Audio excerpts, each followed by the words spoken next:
Greetings viewers, this is CP666 signing on to tell you that this video is going to be about more than just a messy bedspread. I'm going to go into a little bit of a story here. Back when I was probably, I don't know, I think it was in 2011 at this point. So very early on in my YouTube career. I had a little mini tripod that I was using with my still camera. And it was actually a flexible tripod, which was a really nice tripod. And that was used with my still camera when I was taking videos with it, and also to take a few pictures.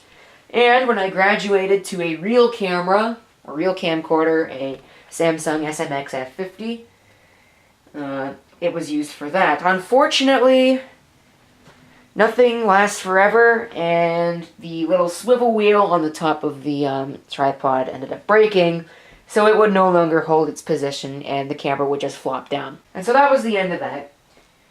I found a replacement for $5 or thereabouts at the local Best Buy.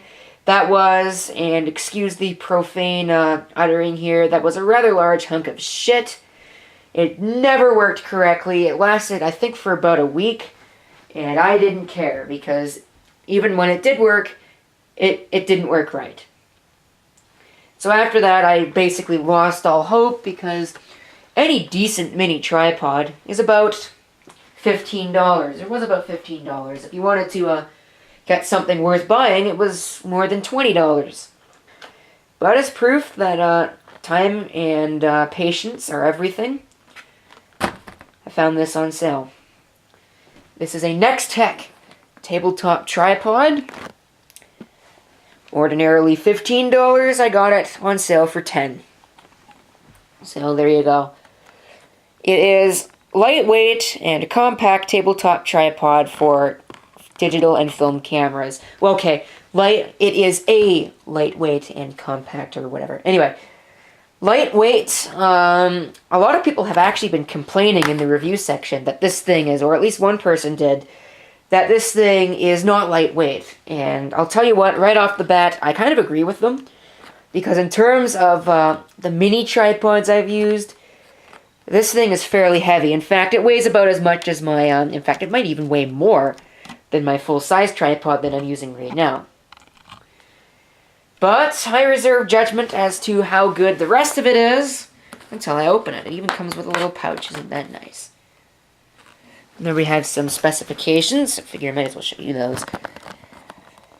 Minimum height is 17.3 inches. Of course, this is in Canada. This was bought at a Vsource, which is basically the Radio Shack equivalent here in Canada.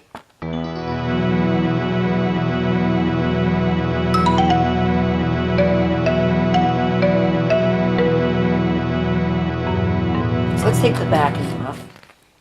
If we take a look at it, here's your little carrying pouch. Oh, that's actually fairly nice. That's not cheap. I would have liked a more felt kind of carrying pouch, but for $10, I'm not going to complain about that. It actually opens from the bottom, which is interesting. Usually they don't do that. Is this desiccant? No, this is instructions. They hide the instructions in the bag. That's awesome. Not for use with heavy cameras or camcorders. So, there you go. Well, the box probably gives it some added weight. But, well, there you go. That's what it looks like. It's just like the one that I had before. Of course, the one that I had before was also a NexxTech unit. So let me go ahead and try this out. Feels sturdy. Doesn't actually feel cheap, that's for sure. Unlike a lot of other things, but by comparison to some older mini tripods I've seen, it is cheap. But in terms of mini tripods that you can buy today, it is most assuredly not cheap. At least not in feeling alone. In terms of price, ooh, it is so darn cheap, it's not even funny.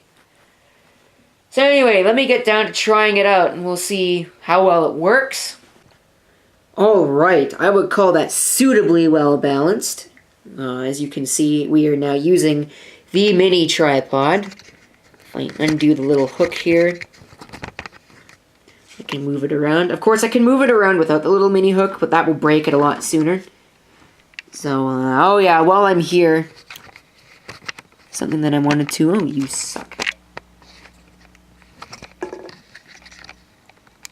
Something that I wanted to discuss, and that was the ThinkPad that you see right now. Unfortunately, I think it's time for this thing to be retired. It wants to retire without being stressed any further because the fan has started to take a dip for the worst. Sometimes it won't even run. Other times it will, but it has a real problem getting up to speed. Sometimes it will run perfectly. I don't know. It just depends on when you actually use the system, because if you use it while it's warm, power it up while it's warm, you're fine. But if you cold boot it, the fan usually refuses to even spin up. And taking the machine apart, spinning the fan around, doesn't do anything. So I think that the cooling fan is sufficiently far gone to warrant a replacement, and I don't have a replacement that will work with this system, so... Unfortunately, I'd hate for that to be the end of this machine, but all good things, like I said before, must come to an end, and I think it's ready for the retirement home, and I'm ready to find a replacement for it after all of these years. I have had it for 3 years, and I've been using it basically 24/7 for the majority of those 3 years. So I've got my money's worth out of it, and as of right now, it doesn't owe me a darn thing. Alright, here's the other feature I wanted to try out. It's a feature where you can have it pointed up at the ceiling and you can see the ugly guy running the camera. So you can see I now have it pointed up to the ceiling and you can see me, even though that's ugly. It is not stable, so I would not recommend doing this. As for the argument that it's heavy, it is heavier than a lot of mini tripods, but in terms of an actual tripod, this thing is not heavy at all. So there you go. That's basically what I have to say about it. This is not a review. It is more or less me demonstrating a tripod poorly so you can see how it works. And what good would this video be if I didn't show you how to put it on to a camera? I'm glad you asked. Even though you didn't ask, I just am going to do it anyway.